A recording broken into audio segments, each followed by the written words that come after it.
আসসালামু আলাইকুম। আমন্ত্রণ বিশ্ব বাংলার সাপ্তাহিক আয়োজন আলোকিত মানুষে। আপনাদের সঙ্গে পুরো অনুষ্ঠানটি জুড়ে থাকছি আমি বাংলাদেশ থেকে প্রিয়ন্তী। বিশ্ব বাংলা মানেই বাঙালি হয়ে বাংলায় দেখুন, বাংলাকে ভালোবাসুন। এছাড়াও আপনারা আমাদের সাথে যুক্ত হতে পারেন বিশ্ব বাংলা ফেসবুক এবং ইউটিউব চ্যানেলে। আলোকিত মানুষ আজকে আমাদের অনুষ্ঠানটির নাম, এবং নামের উপর ভিত্তি করে আমরা যেভাবে অনুষ্ঠানটিকে সাজিয়েছি, আমাদের অতিথি হয়ে আসছেন উনি আলোকিত একটা মুখ, যার আলোর ছটা শুধু আমাদের দেশ বা সমাজে সীমাবদ্ধ নয়, দেশ পেরিয়ে বিদেশকেও করেছেন আলোকিত। তেমনই অতিথি আজকে আমাদের আমাদের অতিথি আজকে আমিনা হক ক্রাফট প্রাইভেট লিমিটেড ব্যবস্থাপনা পরিচালক আমিনা হক। আজকে আমরা তার মুখ থেকে জানবো এই আলোকিত মানুষ হয়ে ওঠার পিছনে নানা গল্প। চলুন তাহলে আমরা আর কথা না বাড়িয়ে সরাসরি চলে যাই আমাদের অতিথির কাছে। আসসালামু আলাইকুম আমিনা আপা, কেমন আছেন? আসলাম। খুব ভালো আছি, তোমাকে পেয়ে আরো ভালো লাগছে। আপা আপনাকেও ভীষণ চমৎকার লাগতেছে, নীলে একেবারে নীলপরি। Thank you. আপা, প্রথমেই আপনি নিজের পরিচয়টা দিতে কিভাবে পছন্দ করেন? প্রথমে হচ্ছে তুমি যদি পরিচয়ের কথা বলো, সেটা যে আমি একজন মানুষ। আমি একজন আমি বিশ্বাস করি আমি একজন ভালো মানুষ। সেটা হচ্ছে কোনো নারী বা ব্যবসায়ী বা নারী উদ্যোক্তা বা কি যাই বলো না কেন, প্রথম আমার কাছে বেশি ভালো লাগে যে আমি একজন মানুষ, আমি একজন ভালো মানুষ। এরপরে হচ্ছে বাকি কথা। যাক, চমৎকার। আপা, আমার আরেকটা প্রশ্ন, যে আপনার কি কারণে মনে হয়েছে যে কোনো উদ্যোক্তা বা উদ্যোগে যোগ দেওয়ার চেয়ে নিজে উদ্যোগী হয়ে ওঠা বা নিজে উদ্যোগী হবেন, এতে আপনি ভালো করবেন, এটা কেন মনে হলো? এইটা হচ্ছে ধরো যে উম একটা বিষয় যেটা আমি ফিল করি যে আমার একার একটা কাজের ব্যবস্থা তো আমি করতেই পারি বা যে কেউ করতে পারে, কিন্তু আমার কাছে সবসময় মনে হয়েছে যে টিম ওয়ার্ক, যে আমি একটা কাজ করব, আমার সাথে আরো আহ, কয়েকশো লোকজন, আমার ইচ্ছা কয়েক হাজার, হ্যাঁ, সেখানে তুমি যত জন বাড়াতে পারো। তো নিজের একটা কাজের ব্যবস্থা করার থেকে যদি বিষয়টা এরকম হয় যে আমি যদি ব্যবসা বাণিজ্য করি বা নিজে যদি নারী উদ্যোক্তা হতে পারি, তখন আমাকে দেখে আরো নারীরা উদ্যোক্তা হওয়ার একটা ইচ্ছা পোষণ করবে এবং আমার একটা নিজের একটা কাজ করার যে জায়গা সেটা আমি তৈরি করতে পারবো আমি আমার মতো করে। সেটা কিন্তু একটা প্রথম ভাবনার বিষয় ছিল, ভালো লাগারও ব্যাপার ছিল আমার কাছে। এটা একটা ব্যাপার। আপা, এই যে আমাদের দেশে নারীরা বিভিন্ন উদ্যোক্তা হয়ে উঠছে, আগ্রহী হচ্ছে, এই ব্যাপারে আপনার আমাদের দেশের সম্ভাবনা কতটুকু, কি মনে হয়? খুবই ভালো, কারণ কি একজন নারী তার মুক্তির পথ বা তার ভালো লাগার পথ, বা আমরা বলি না নারীর স্বাধীনতা, হ্যাঁ, কিন্তু আমি যেটা মনে করি একজন নারীর মুক্তির পথ বা তার স্বাধীনতা, যা কিছু ভালো তাকে ঘিরে থাকবে সেটা হচ্ছে অর্থনৈতিক মুক্তি। তুমি যতক্ষণ পর্যন্ত নিজে ইনকাম না করতে পারবা, নিজের একটা, দেখো, আমরা যেটা মনে করি যে মেয়েদেরকে, মেয়ে এবং ছেলে কিন্তু বিষয় না, আগে এতটা মেয়ে মানুষ দেখা যেত না, মহিলাদের দেখা যেত না কাজ করতে, কিন্তু শুরু কিন্তু হয়েছিল অনেক আগে থেকে। এখন যেটা হয়েছে যে হ্যাঁ, এখন জিনিসটা এরকম হয়ে গেছে, ছেলে মেয়ে কিন্তু বড় কথা না, সবাইকে কাজ করতে হবে, বাইরে বেরোতে হবে। এই যে যে একটা বিষয়, সম্ভাবনা তো দারুণ।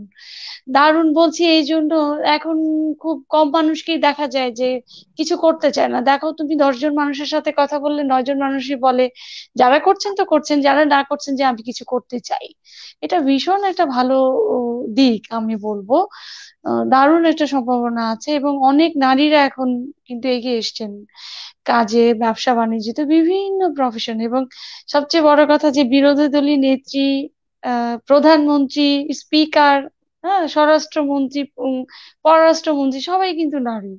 তো এই যে যে বিষয়টা গত 10 বছরে তো আমি দেখছি ভীষণ ভাবে এটা এগিয়ে গিয়েছে। সম্ভাবনার কথা এখন আর আমরা বলি না, এখন বলি যে সবাই এগিয়ে যাচ্ছে, আরো ভালো করে সবাই এগিয়ে যাক।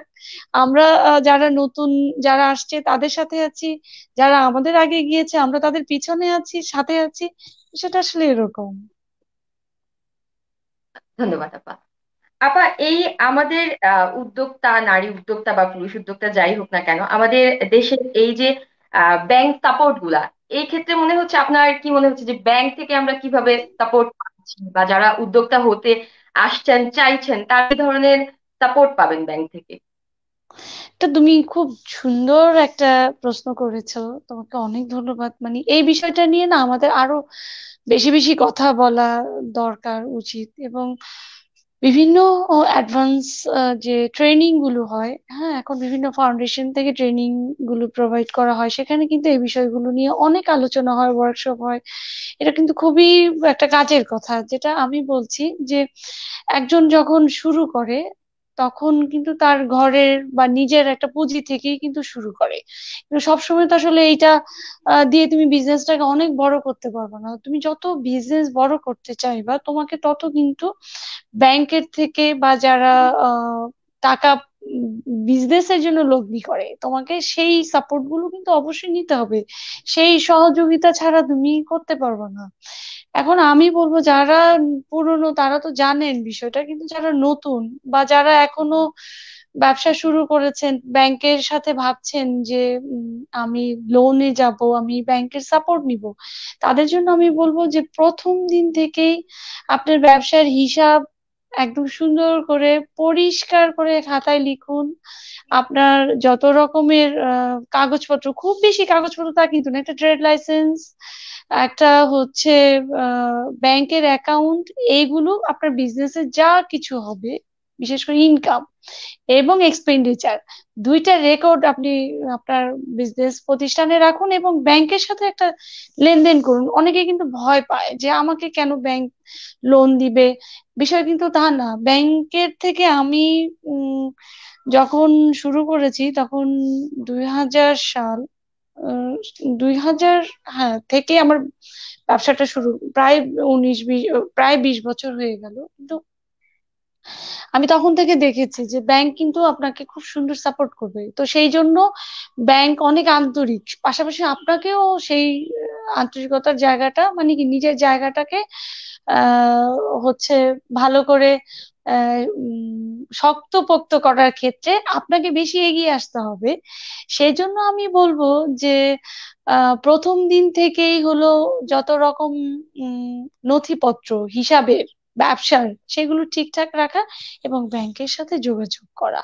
আপনি যাই লেনদেন করেন না কেন, যাই ইনকাম হোক না কেন, খুব সুন্দর করে ব্যাংকের সাথে লেনদেন করা। আমাদের ব্যাংক গুলো প্রাইভেট সেক্টরে ওরা এত সাপোর্ট করে।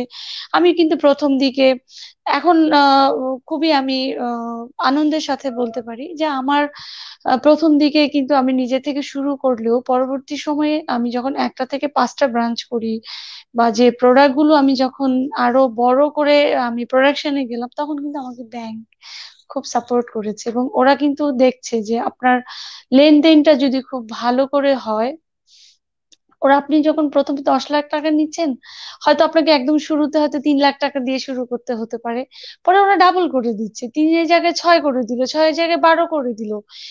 এখন মহিলাদের জন্য বিশেষ করে তো দারুণ সব প্রোডাক্ট আছে। নারী উদ্যোক্তাদের জন্য ব্যাংক কিন্তু সাপোর্ট দিচ্ছে। তা আমি বলবো ভয় না পেয়ে প্রথম দিন থেকে ব্যাংকের সাথে একটা যোগাযোগ করুন। এটা এতগুলো কথা এর জন্য বলা, আমি কখনোই চাই না যে একজন ব্যবসা শুরু করুক, সে নারী বা পুরুষ যেই হোক না কেন, সেটা প্রোপাইটারশিপ থেকে সে লিমিটেড কোম্পানিতে কেন চলে যাবে না। সে স্বপ্ন দেখবে আকাশ ছোঁয়া পর্যন্ত। আপনাকে চাইতে হবে, আপনাকে আপনার মাথায় থাকতে হবে বছর অন্তত আমি 2 কোটি টাকা বিক্রি করব, তখনই না আপনি বছরে 50 লাখ টাকা বিক্রি করতে পারবেন। তা আপনাকে যদি প্রথমেই আপনার মনে হয় যে আমি বছরে অল্প করব না, আপনাকে চেষ্টা থাকতে হবে যে না, আমি সারা পৃথিবী যেখানে ব্যাংকিং সেক্টরের উপরে নির্ভর, সেখানে তো আমরা এইটা কখনোই ভাববো না যে আমি ছোট নারী উদ্যোক্তা হয়েছি, আমাকে কেন ব্যাংক লোন দিবে। কারণ বিভিন্ন সময় আমি বিভিন্ন জায়গায় যখন যাই তখন দেখি এটা নিয়ে ক্ষুদ্র এবং মাঝারি শিল্প যারা চালাচ্ছেন তারা ভয় পাচ্ছেন। ভয় পাওয়ার কিছু নেই, এখানে ভিতরে সাহস রাখতে হবে। ব্যাংক কিন্তু অনেক সাপোর্ট করে। আমি এতগুলো কথা এই জন্য বললাম যে জিনিসটা অনেক সহজ, শুধু আপনাকে একটু যত্নশীল হতে হবে, বিষয়টা তেমন কিন্তু কঠিন কিছু না। ধন্যবাদ আপা, খুব চমৎকার করে গুছিয়ে বলেছেন আপনি। আমাদের নতুন উদ্যোক্তা যারা আছেন তাদের অনেক বেশি সহায়তা হবে আপনার এই কথাগুলোর মাধ্যমে। আপা, আমাদের এই শেয়ার বাজার বলে যে প্রভাবটা, শেয়ার বাজারের যে প্রভাব, এই প্রভাবটা সম্পর্কে আপনি কি মন্তব্য করছেন? উম আসলে দেখো, শেয়ার বাজারের হিসাব নিকাশ বিশাল বড়। সেটা আসলে আমি ওভাবে করে বলতে পারবো না। কারণ এই বিষয়টা আমি অত ভালো জানি না, কিন্তু আমি একটা জিনিস জানি, যেটা আমি পছন্দ করি। সেটা হচ্ছে যে আমি যখন ব্যবসা শুরু করলাম তখন আমার কোম্পানি, আমার একটা প্রোপাইটারশিপ, একটা ট্রেড লাইসেন্স ছিল। হুম। কিন্তু আমি স্বপ্ন দেখেছি যে আমার এই এই প্রতিষ্ঠানটাকে আমি একটা, প্রথম আমার ব্র্যান্ড ছিল নোভিন্স, যেখানে skin and hair care treatment হতো। হুম। বিদেশ থেকে আমি, বাইরে থেকে প্রোডাক্ট কালেক্ট করে এনে আমি ট্রিটমেন্ট প্যাকেজ বা অ্যাডভান্স ট্রিটমেন্ট গুলো আমার দেওয়া হতো। আমার প্রথমে হচ্ছে একটা ব্রাঞ্চ হয় স্কাটন দিল রোডে, তারপরে আমি 5টা করি। ধান ধানমন্ডিতে দ্বিতীয়টা, তৃতীয়টা হয়েছিল চিটং এ, খুলশিতে আমি 9 বছর চিটং এ চালিয়েছি। হ্যাঁ। এবং তারপরে গুলশান নিকেতনে, তারপরে উত্তরায়। আমি 5টা ব্রাঞ্চ করি। কিন্তু আমার একটা সময় মনে হয়েছে যে যে সার্ভিসটা শুধু আমি আমার বাংলাদেশে দিচ্ছি। হ্যাঁ, তোমার হেয়ার ট্রিটমেন্ট, স্কিন ট্রিটমেন্ট, কিন্তু আমার কোথাও না কোথাও গিয়ে একটা স্বপ্ন ছিল যে না, আমি শুধু ট্রিটমেন্ট বাংলাদেশেই থাকলে হবে না, আমাকে বাংলাদেশের বাইরে পৃথিবীর আরো অন্য অন্য দেশে আমি আমার আহ, যা কাজ করি সেটা আমি নিয়ে যেতে চাই। এই ইচ্ছাটা না আমার ভিতরে ভীষণ প্রবল আকারে হচ্ছে কাজ করতো, তাড়িত করতো বলা চলে। তখন যেটা হলো যে আমি প্যাকেজিং এবং মার্কেটিং এ যাই, skin and hair care product নিয়ে আমি কাজ করি। যে সার্ভিস ওরিয়েন্ট বিজনেসটা আমার কাছে মনে হচ্ছে যে শুধু বাংলাদেশের মধ্যেই সীমাবদ্ধ, তা না রেখে কেন নয়, আমি পৃথিবী এত সুন্দর, আমি যদি আমার কাজটাকে নিয়ে বিভিন্ন দেশে যেতে পারি তাহলে আমার নিশ্চয়ই ভালো লাগবে। এই ব্যাপারটা থেকে যেটা হলো যে আমি প্রোডাকশনে গেলাম। হুম। সেখান থেকেই 2014 সালে আমি ফোবানা সম্মেলন ওখানে করতে যাই। এশিয়ার মধ্যে একমাত্র বাংলাদেশ থেকে আমিই ছিলাম যিনি হচ্ছে skin and hair care product নিয়ে বাংলাদেশ থেকে কেউ গেছেন। তো সেখানে গিয়ে দেখা গেল যে নিউ ইয়র্ক থেকে অনেকে এসছেন, তাদের সাথে আমার একটা সখ্যতা হলো। ফ্লোরিডা থেকে এসে বিভিন্ন স্টেট থেকে ওখানে লোকজন আসছেন। তখন সবাই আমাকে সাপোর্ট করেছে। আমি বাংলাদেশ থেকে গিয়েছি, আমার প্রোডাক্ট কিনেছে, আমাকে প্রচুর পরিমাণে গিফট দিয়েছে, আমাকে জড়িয়ে ধরেছে। এই যে যে একটা উষ্ণতা, ভালোবেসে সাপোর্ট করা, এটা কিন্তু আমাকে দারুণ ভাবে মানসিক ভাবে একটা শক্তি জুগিয়েছে। সত্যি কথা, আমি ভীষণ কৃতজ্ঞ সেই সকল মানুষগুলোর কাছে যারা আমাকে আজকে এই ভাবনাগুলো, একটা সুন্দর স্মৃতি আমাকে মনে করতে দেয়, যেটা আমার ভালো লাগার অনেক কারণ হয়। আমি ভীষণ কৃতজ্ঞ তাদের কাছে। তখন আমার মনে হলো যে এইটা আমার একটা কোম্পানি থাকবে, আমি আমার অনেক শেয়ার হোল্ডার থাকবে, জয়েন্ট স্টকের একটা বিষয় থাকবে, প্রচুর পরিমাণের হচ্ছে টিম ওয়ার্ক হবে। একজন ম্যানেজিং ডিরেক্টর হিসেবে আমি আমাকে দেখতে চাই। হ্যাঁ। একটা প্রোপাইটার তো একটা ছোট্ট একটা ব্র্যান্ড নিয়ে একটা লিমিটেড কোম্পানি আমি করার স্বপ্ন দেখি, যেটা নিয়ে আমি ইনকর্পোরেশন করতে পারবো দেশের বাইরে গিয়ে।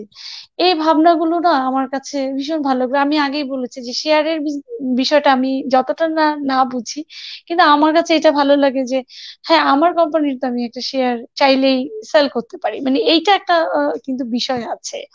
তো তখন সেখান থেকে আমার মনে হয়েছে যে একজন মানুষ যদি স্বপ্ন দেখে, সে আসলে কি চায়, তার ভালো লাগার জায়গাটা যদি সে লালন করে, সে কিন্তু নিশ্চয়ই উম সেটা পারবে, এবং সেটা সে পাবেই।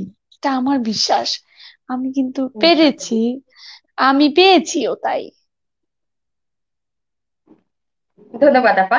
আপা, নবীনস এর কথা যখন চলে আসলো, আমার একটা প্রশ্ন, সেটা হচ্ছে নবীনস হেয়ার এন্ড কেয়ার, এই যে এর তালিকাটা, এর তালিকায় কি কি থাকছে?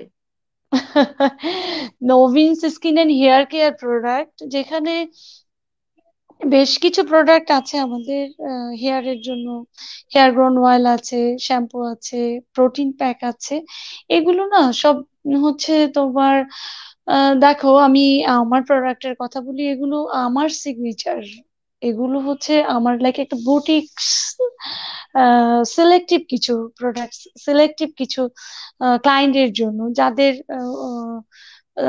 চুলের এবং ত্বকের সমস্যাটা জেনে জেনে আমি হচ্ছে প্রোডাক্ট গুলো দিয়ে থাকি। তো এটা ওরকম না যে একদম গণহারে কোনো অনেক কেমিক্যাল অনেক কিছু দিয়ে হচ্ছে, তা না আমার বিষয়। আমার এই বিজনেসটা বেশি আনন্দের হচ্ছে আমি যাদেরকে দিচ্ছি, তারা আমার একটা পরিবারের মতো হয়ে যাচ্ছে। সেটা কিন্তু আমার প্রোডাক্ট গুলো নিয়ে আমার সৌভাগ্য হয়েছে অস্ট্রেলিয়ায় যাওয়ার, আহ আমেরিকায় যাওয়ার, লন্ডনে যাওয়ার, মালয়েশিয়া, সিঙ্গাপুর, পাশের দেশ ইন্ডিয়াতে আমার একটা ছোট অফিস আমার বন্ধু করে দিয়েছে। আহ, যে নাকি আমার এই প্রোডাক্ট গুলো খুব সুন্দর করে মার্কেটিং এবং ডিস্ট্রিবিউশন করছে। হ্যাঁ, আমার ভাল লাগে যে আমি এই প্রোডাক্ট গুলো নিয়ে বিভিন্ন জায়গায় যেতে পারি। তো এইটা খুব কোয়ালিটি মেনটেন করে স্কিন এন্ড হেয়ার কেয়ারের জন্য বেশ কিছু প্রোডাক্ট রয়েছে। সেটা তো স্কিনের জন্য যেগুলো আছে সেটা, হেয়ার এরটা বললাম। স্কিনের আছে হলো স্ক্রাব, যেটা তোমার সম্পূর্ণই নেচারাল, এখানে কোনো কেমিক্যালস বা হচ্ছে কোনো মেডিসিন এই জাতীয় কিন্তু কিছু না, যে স্কিনটাকে খুব হেলদি করবে, চকচকে করবে। স্কিনের জন্য ডেইলি ফেসিয়াল মাস্ক আছে, তোমার ক্লিন করার জন্য স্ক্রাব আছে। তো এই জাতীয় প্রোডাক্ট গুলো আছে। আরেকটা বিষয় যেটা গত মাসেই আমাদের একটা নতুন প্রোডাক্ট আমরা নিয়ে এসেছি, এই প্যান্ডামিকের সময় আসলে আমরা ওভাবে করে এটার লঞ্চিং প্রোগ্রামটা করতে পারিনি। একটা মিনি ফেসিয়াল কিট, যেটা চমৎকার জিনিস। তোমার বেসিক্যালি এটা আমার করা হচ্ছে যে আমরা বিভিন্ন সময়ে কিন্তু বেড়াতে যাই, তখন স্কিন কেয়ারের জন্য দেখা যায় যে আমরা ছোট ছোট কন্টেনারে করে ফেস প্যাক, লোশন, স্ক্রাব এগুলো নিয়ে যাই। তো আমি এই জিনিসটা ফিল করলাম, আমি ভীষণ ট্রাভেল করি, তো আমার কাছে মনে হয়েছে যে ছোট্ট যদি একটা কিট থাকে, তখন ইজিলি সে ক্যারি করতে পারবে, এবং প্রোডাক্টটা অনেক ভালো হইতে হবে, যাতে মানুষ একটা জিনিস কিনে যেন ভাবে যে বাহ, আমি টাকা খরচ করে খুব ভালো একটা জিনিস কিনেছি। অনেকগুলো বিষয় মাথায় রেখেই তো ও প্রোডাক্টটা করা। তো ফেসিয়াল কিট যেটা, এটা কিন্তু চমৎকার, এটা দারুণ সাড়া পড়েছে। ধরো একটা কিট 380 টাকা দিয়ে কিনে নিয়ে এসে 10 বার 15 বারও কিন্তু সে ব্যবহার করতে পারছে, একটু সুন্দর আরাম লাগছে। আহ, এইটা ভেবে আমার কাছে অনেক বেশি আনন্দিত গত 15 দিনে, যে সবাই খুব ফিডব্যাক দিচ্ছে এই প্রোডাক্টটা ভালো, এটা ব্যবহার করছি। কেউ একটা নিয়েছেন, আবার কেউ গিফট করার জন্য 5টা 6টা করে নিচ্ছেন। হ্যাঁ, তো আমি এবার ভেবেছি যে উম এইবার যে করোনার সময় ব্যবসাটাকে কিন্তু আমি একদমই ওভাবে করে মাথায় রাখিনি, যে নভিন্সের প্রোডাক্ট আমি এত বছর আহ বিক্রি করেছি, মানুষ আমাকে সাপোর্ট করেছে, তো আমি মানুষের জন্য আসলে কি করলাম। এই ভাবনাটা না আমার মাথায় আসছে যে আমি তো নিয়েছি সোসাইটি থেকে 20 বছর, এখন আমার সোসাইটিকে তো আসলে কিছু দিতে হবে। এই যে তুমি প্রোডাক্টের কথা বললা, এটা আমার মনে হয়েছিল যে আমি যদি একটু কম টাকায় এই দুঃসময়ে আমি একটা কিছু মানুষের হাতে দিই, এইখান থেকে যেই টাকাটা প্রফিট হবে, আমি পুরো টাকাটা এবার শীত বস্ত্র বিতরণের কাজে ব্যবহার করব। এইটা আমার একটা ইচ্ছা। ওকে, এই ইচ্ছাটা না আমি দেখছি গত 15 থেকে 20 দিনের মধ্যে দারুণ ভাবে ইচ্ছাটা পূরণ হবে বলে আমার মনে হচ্ছে। মানুষ এত ভালোবাসে আমাকে, আসলে আমি তো কৃতজ্ঞ যে সত্যি মানুষ ভীষণ পছন্দ করেন আমাকে। এটা একটা আমার জন্য, আমার প্রোডাক্টের জন্য অনেক বড় প্রাপ্তি। ধন্যবাদ আপা। চমৎকার একটা বিষয় হচ্ছে, এই মুহূর্তে আমরা আপনার কথা বলা চলাকালীন আমরা আপনার সেই মিনি ফেসিয়াল কিটের একটা ভালো রিভিউ পেয়ে গেলাম। শামিমা শাহিদ আপু উনি আমার রিভিউ দিলেন আচ্ছা। মাত্র। উনি এটা ইউজ করেছেন, তো খুব ভালো লাগছে ওহো। বিষয়টা জেনে। শুভেচ্ছা আপা আপনাকে। আপা, এই যে আমিনা হক ক্রাফট, এই ক্রাফটে কি কি কাজ করা হচ্ছে? আচ্ছা, এই যে ক্রাফটটা করা হচ্ছে, বেসিক্যালি আমি একটা ফাউন্ডেশন করেছি। এটাও কিন্তু আমিনা হক ফাউন্ডেশন। হ্যাঁ, তো একটা ফাউন্ডেশন না নানা রকমের কাজ হতে হয়। ধরো আমি না হয় আমার নভিন্স এর প্রোডাক্ট তৈরি করলাম, আমি হয়তো সেল করলাম, সেটা কি হলো বলো তো? সেই যে প্রফিট বা লাভের অংশ সেটা আমি পেলাম, আমার একটা ব্যবস্থা। কিন্তু ক্রাফটটা করার কারণ হচ্ছে, আমি যেহেতু একটা ফাউন্ডেশন করেছি, আমি কোথাও থেকে কোনো ফান্ড নেই না। আমি এটা পছন্দ করি না বিভিন্ন জন থেকে ফান্ড রাইজ করে বা টাকা নিয়ে কিছু করার। আমার কথা হচ্ছে যে আমি যেই ব্যবসাটা করি বা আমার ভিতরে যেই গুণটা আছে সেটাকে কাজে লাগিয়ে যদি কারো হেল্প করতে পারি, আমি সেটা বেশি পছন্দ করি। বিষয়টা এরকম না যে কেউ আমাকে 10 লাখ টাকা বা 5 লাখ টাকা দিয়ে বললো আপনি এটা দিয়ে শীত বস্ত্র দেন, সেটাতে না আমার আনন্দ লাগবে না। যদি এরকম হয় যে আমি কাজ করে, আমি রোজগার করে একটা টাকা আমি ইনকাম করেছি, আমার জন্য যতটুকুন প্রয়োজন সেটুকুন রেখে বাকি টাকাটা দিয়ে আমি ধরো যে কাউকে সাহায্য করতে পারি বা পারছি বা পেরেছি, সেটা আমার জন্য ভীষণ আনন্দের। তো সেটা ভেবে মনে হলো যে ফাউন্ডেশন যেহেতু করেছে, আমি আগেই প্রথম দিন থেকেই বলেছি আমি যতদিন বেঁচে আছি ততদিন কোনো ফান্ড নিব না। আমি মরে যাওয়ার পরে আসলে এই ফাউন্ডেশন কিভাবে চলবে সেটা তো আসলে আমি এখন বলতে পারবো না। তখন আমার ক্রাফট করার ইচ্ছাটা হলো, একটা দুইটা ইচ্ছা পূরণ হয়েছে এখানে। লিমিটেড কোম্পানিটাও করা হলো, ক্রাফটও হলো। এখন ক্রাফট চালানোর জন্য ফাউন্ডেশন থেকে বিভিন্ন রকমের কাজ হতে পারে। আমাদের দেশে দেখো মসলিন আছে, এন্ডি সিল্ক আছে, কাঁথা আছে, নকশি কাঁথা, কত কিছু আছে, হ্যান্ডিক্রাফট যেগুলো।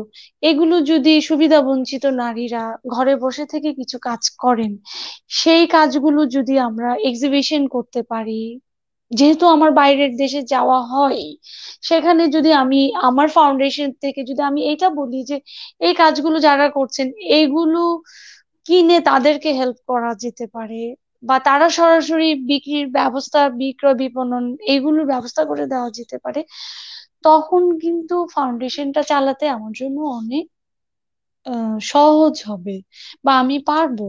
হ্যাঁ, যে আমি যেই বিজনেসটা করব সেই বিজনেস থেকে প্রফিটের অংশটা দিয়ে আমি আমার ফাউন্ডেশনটা চালাবো। বেসিক্যালি সেই ভাবনা থেকেই কিন্তু ক্রাফট করা।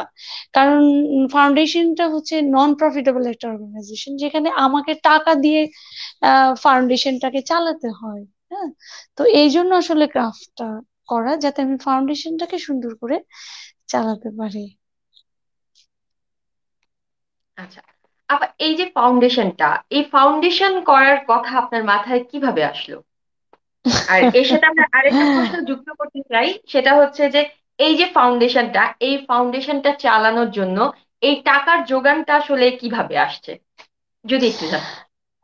টাকার যোগানটা তো তোমাকে আগেই বললাম, যেহেতু আমি কোনো ফান্ড নেই না। হ্যাঁ, কোনো কারো থেকে আমি টাকা পয়সা নিয়ে কাউকে সেবা দিতে আমি ব্যক্তিগতভাবে মানে আমার কাছে ভাল লাগে না। হ্যাঁ, যেমন গত বছর, সরি সরি, এই বছরই তো করোনার সময় মার্চের থেকে আমরা ঘরে বন্দি, তাই না? তখন থেকে যেটা হলো যে প্রায় 5-6 বার 300টা পরিবারকে কিন্তু আমার জমানো যা টাকা ছিল সেখান থেকে কিন্তু আমি শুকনা খাবারের যোগান দিয়েছি। 6-7 বার, এক একবার 300-350 জন পরিবার এরকম করে ব্যবস্থা করেছি, কারো থেকে কিন্তু কোনো একটি টাকাও নেই। সেটা হচ্ছে আমার এই ব্যবসা করে যে টাকাটা হয়েছে ছিল সেটা। তার কারণ হচ্ছে যে এবছর আমি ব্যবসা নিয়ে ভাবছি না, এবছর যে আমি বেঁচে আছি এটাই আমার মানে বড় প্রাপ্তি। তো তখন মনে হয়েছে মানুষ কাজে যেতে পারছে না, তাতে এখন এই মুহূর্তে খাবারটা খুব দরকার। এই খাবারের যোগানটা দেওয়া, আমি মরে গেলে ব্যাংকে টাকা পড়েই থাকলো, আমি তো কিছু করে যেতে পারলাম না, এই ভাবনা থেকে আমার আসলে কি খুব একটা আত্মতৃপ্তিও হয়েছে। এই এই প্যান্ডামিকে কিন্তু আমি অনেক কিছু শিখেছি আসলে, যে সত্যি কথা চারদিকে যেভাবে মানুষ মারা যাচ্ছেন, আমি আজকে মারা গেলে কিন্তু কালকেই তোমরা আমাকে সবাই ভুলে যাবে, আমার কোনো অস্তিত্ব থাকবে না। আমি মরে যাওয়ার পরে কি আমাকে মনে রাখলো না রাখলো তাতে কিছু যায় আসে না, আসলে আমি কি করলাম। আমার পার্সোনালি আমার ভাবনা থেকে এটা আমার কাছে মনে হয়েছে যে উম তখন আমি দেখলাম যে আহ মানুষের পাশে থাকাটার একটা যে ইচ্ছা আমার আগে থেকেই ছিল, এটা আমি অ্যাড্রেস করেছি বারবার, কিন্তু এই করোনার সময় মনে হয়েছে যে সেটা আমার ভিতর আরো অনেক বেশি করে জাগ্রত হয়েছে। যার দরুন উম ঘরে আমার কিন্তু এই করোনার সময় একেবারেই আমি সময় পাইনি, আমি ভীষণ ব্যস্ত ছিলাম। ফাউন্ডেশন থেকে প্রায় হচ্ছে 200টা পরিবারের কাজ ছিল না, তারা কিন্তু অনেক ঘরে বসেছিল, তারা কিন্তু অনেকগুলো কাজ করেছে। আমি একটু দেশের অবস্থা ভালো হলে আমি বড় করে একটা এক্সিবিশনে যাব, যে করোনার সময় যাদেরকে আমরা কাজ দিয়েছিলাম, আমরা বলতে আমি যাদেরকে কাজ দিয়েছিলাম, তারা যেগুলো তৈরি করেছে সেই প্রোডাক্ট গুলো কিন্তু রেডি। দেশের অবস্থাটা একটু ভালো হলে আমি একটা এক্সিবিশনে যাব, যে এই যে যে সুবিধা বঞ্চিত পরিবারগুলো, তারা কিন্তু কোনো সাহায্য নিয়ে বেঁচে থাকেনি, তাদেরকে কাজ দেওয়া হয়েছে। একজন মানুষকে তুমি কাজ দেওয়া, কাজ দিয়ে যতটা বেশি সাহায্য করতে পারবা, আমি মনে করি সেটা অনেক, তার জন্য অনেক সম্মানের, তার জন্য অনেক ভালো লাগার ব্যাপার। তো সেটা ছিল এই ফাউন্ডেশন, এই আমিনা ক্রাফট, সেটা করতে পেরেছি, এটার জন্য আমি আহ, অনেক কৃতজ্ঞ আল্লাহর কাছে। এবং আমার আশেপাশে যারা আছে তারা আমাকে ভীষণ ভাবে সাপোর্ট করেছে। সবার কাছে আমি খুব কৃতজ্ঞ যে একটা মানুষকে যে আমি কাজের ব্যবস্থা করতে পেরেছি। আলহামদুলিল্লাহ, ফাউন্ডেশনের অনেক কাজ হয়েছে, সেগুলো খুব সুন্দর করে গুছিয়ে রাখা হয়েছে। সবচেয়ে বড় ব্যাপার, আমার একটা বন্ধু ও থাকে নিউ ইয়র্কে, আমি নিউ ইয়র্কে গেলে ওর সাথে খুব ঘুরে বেড়াই। ও আমাকে বলল যে এপ্রিল মাসে আমরা একটা আহ, আহ, 1 তারিখে আমার ইচ্ছা জ্যাকসন হাইটে, সরি জামাইকাতে একটা ছোট শোরুমের মতো উদ্বোধন করা, যেটা আমাদের ফাউন্ডেশনের সুবিধা বঞ্চিত নারীরা শিল্পকর্ম করেছেন। এটা কি আমার জন্য, আমার দেশের জন্য কম প্রাপ্তির? এইগুলো নিয়ে ওখানটাতে একটা এক্সিবিশন হবে।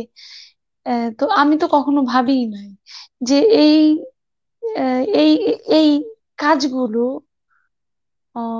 কমপ্লিট হলে এত সুন্দর সুন্দর সব বিষয় আমাদের সামনে আসবে, এটা কিন্তু আমি ভেবে করিনি। আমার কাছে মনে হয়েছে মানুষগুলোর কাজ নেই, বিক্রি হবে যা হবে, আচ্ছা নিজেদেরও তো লাগে, হ্যাঁ, আচ্ছা হোক না, 200টা পরিবার যে কাজ পেলো, এটা না, তখন কিন্তু এত এইভাবে করে ভাবিনি যে এক্সিবিশন করা যেতে পারে, বা এটা দেশের বাইরে নিয়ে গিয়ে কারো ব্যবসা আছে সেখানে ডিসপ্লে করা যেতে পারে, কত কিছু হতে পারে, তাই না?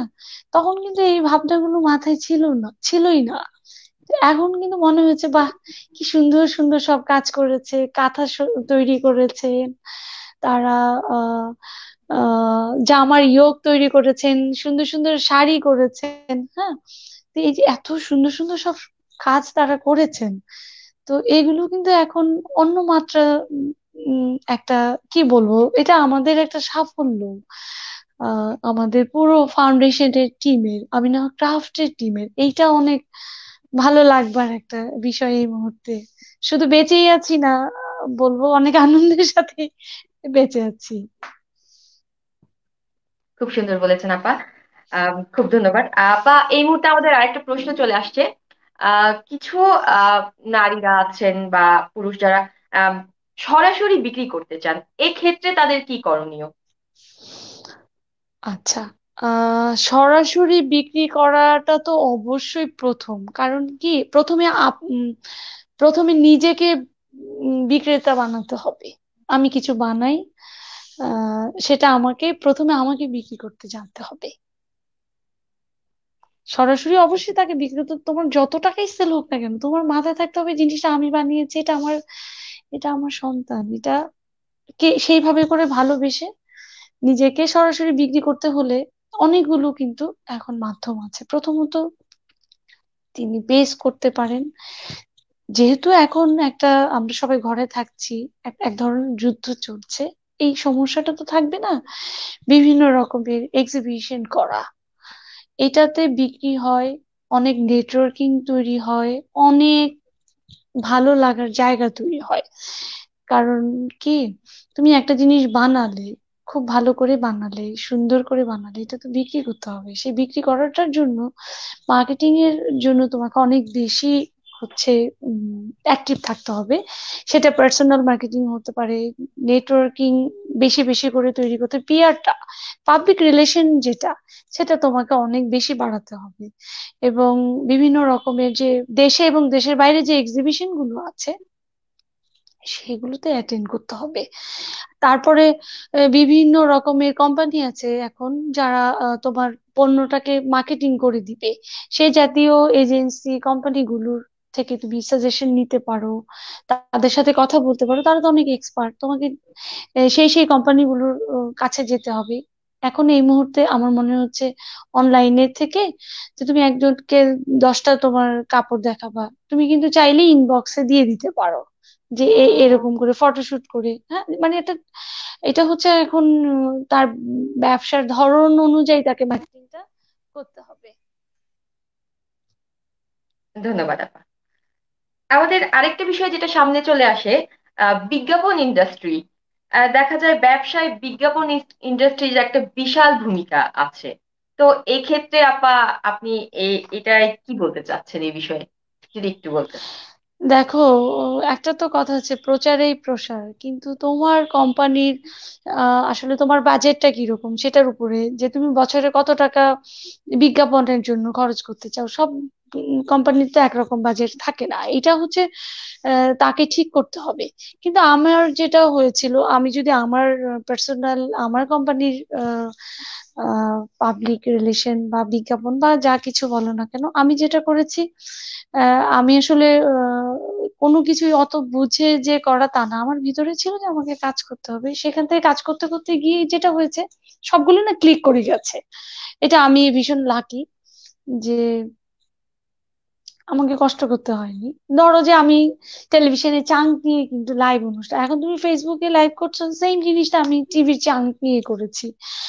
বৈশাখী টেলিভিশনে চান্স নিয়েছি, আমি আরটিভির চান্স নিয়েছি, আমি মোহনা টেলিভিশনের চান্স নিয়েছি, আমি বিভিন্ন টেলিভিশনের বিউটিফাইং প্রোগ্রাম গুলো করেছি, যেখানে আমার প্রোডাক্ট গুলো আমি অ্যাপ্লাই করে দেখাতে পেরেছি।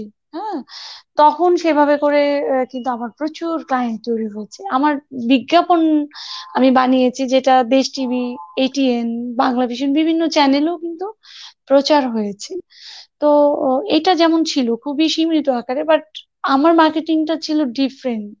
সেটা হলো, ডিরেক্ট আমি কখনোই মার্কেটিং করিনি যে আমার প্রোডাক্টের এরকম বিজ্ঞাপন ছিল। প্রথম আলোর নকশাতে আমার একটা সময় প্রচুর বিজ্ঞাপন যেত, তাতেও কিন্তু খুব ভালো, আমার আমি খুব বেনিফিটেড হয়েছি। হুম, শুরুতে। পরে যেটা হলো, যে যখন আমার বিজনেসটা আসলে রান করতে শুরু করলো, তখন কিন্তু আমি সরাসরি বিজ্ঞাপন দেওয়া বন্ধ করে দিয়েছি, যে না, এখন আর আবার বিজ্ঞাপন দিতে হবে না। তুমি প্রথমে যেটা একটা কথা বললে, যে পার্সোনাল ভাবে কিভাবে সে বিক্রি করবে, এই জিনিসটা কিন্তু আমি না ভেবেই আমি করে ফেলেছিলাম। সেটা হলো, আমি 2010 সালে শেরাটনে টপ অফ দ্য পার্ক উপরে ওদের একটা সুন্দর ক্যাফেটেরিয়ার মতো আছে, যেখানে আমি একটা প্রোগ্রাম করলাম।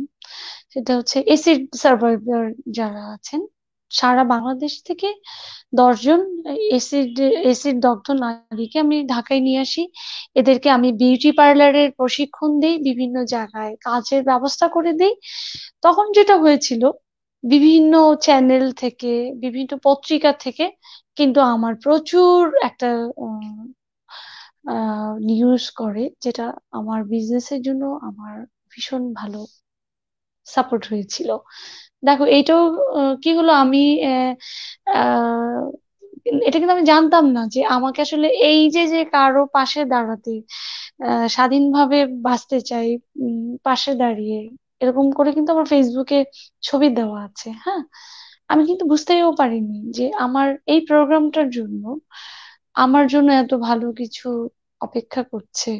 সেই প্রচারটা এইটিএন বাংলা থেকে শুরু করে প্রথম আলো, যুগান্তর, ইত্তেফাক, সবাই কিন্তু আমাকে দারুণ একটা প্রচার দিয়েছিল। আমি অনেক কৃতজ্ঞ, অনেক কৃতজ্ঞতা আমি প্রকাশ করতে চাই আমাদের দেশের ইলেকট্রনিক এবং প্রেস মিডিয়ার কাছে। আজকে নভিনসের যা কিছু ভালো, সেটা মিডিয়ার জন্য হয়েছে।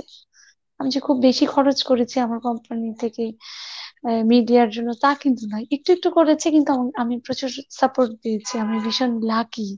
আমি এখন এই মিডিয়ার কাছে অনেক বেশি কৃতজ্ঞ, যারা আমাকে অনেক সাপোর্ট করেছে আসলে।